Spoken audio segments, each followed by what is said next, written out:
Hey everybody, we are looking at my 40-gallon purple spotted Gudgeon Tank, who's about to make an appearance from the left.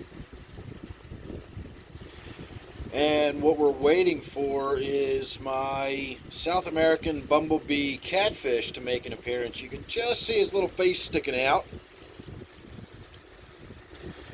right there in the center of your screen. That sort of brightly colored spot just underneath that rock, it's its mouth. And I'm really hoping it dashes out to gobble up one of those shrimp pellets.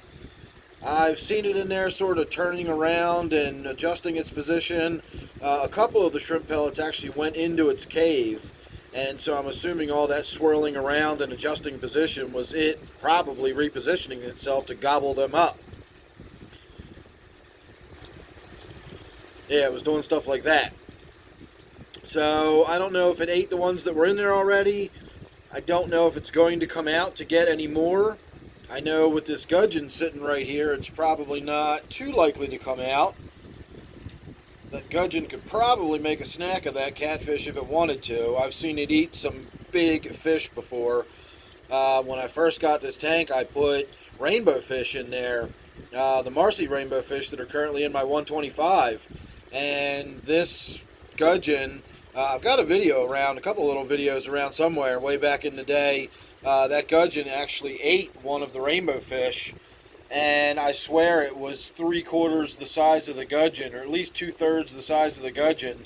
And it swam around for half the evening with a tail sticking out of its mouth, but it eventually got it down, and it ate that rainbow fish. So that was a $15 feeder fish. And I learned my lesson. That gudgeon can eat way bigger fish than you might think. And so that catfish, as reclusive as it was anyway, may be smart enough not to come out, because that gudgeon may very well try to eat it. And I know it's just aggressive. You can see the rubber lip catfish in there, the little pleco. And it kind of avoids that gudgeon too. Whenever that gudgeon sees this rubber lip come out, it just goes right after it and just chases it right back in to its little cave there.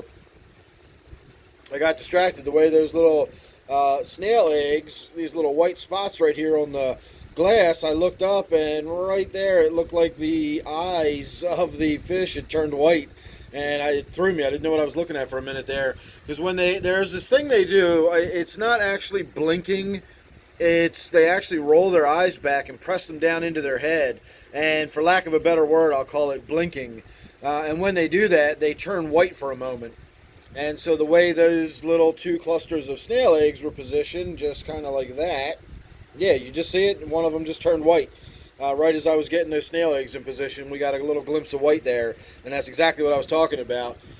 So anyway, I'm rambling. I was just hoping that this little catfish was going to come out and make an appearance, and I guess he's probably not.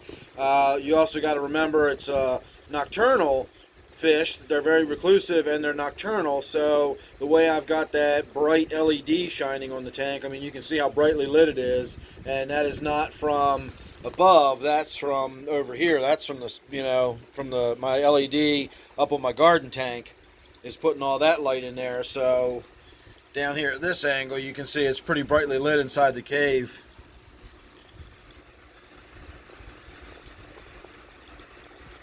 So this is probably the most exciting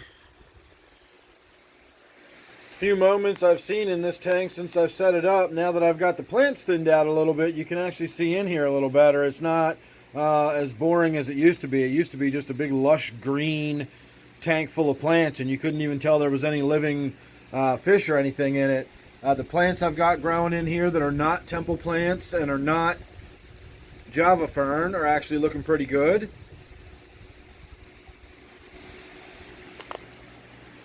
And that little catfish is just sitting there with his nose sticking out. And I mean, we're, what, a centimeter away from one of those shrimp pellets. I believe if it really wanted to, it could just open its mouth rapidly from right there, and it would suck one of those shrimp pellets in. So I don't know if it's had its fill. I don't know if it doesn't like those shrimp pellets. Not really sure what's going on with it.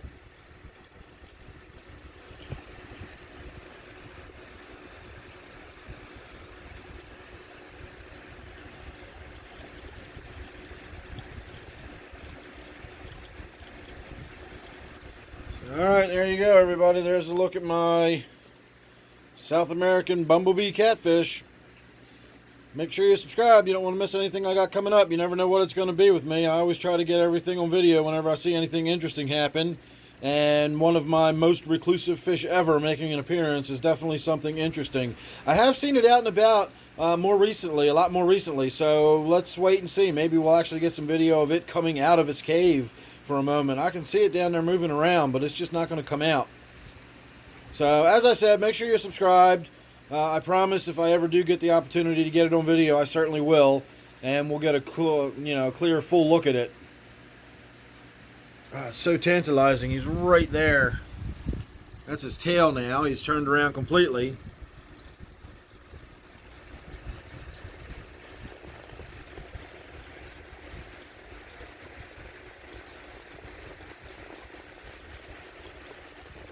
Alright, everybody, I know I keep saying it, but I'm really going to go this time. So thanks for watching. Make sure you're subscribed. Don't forget, this one is my 40-gallon purple spotted Gudgeon Tank. Thanks for watching. I'll see you real soon in the next one.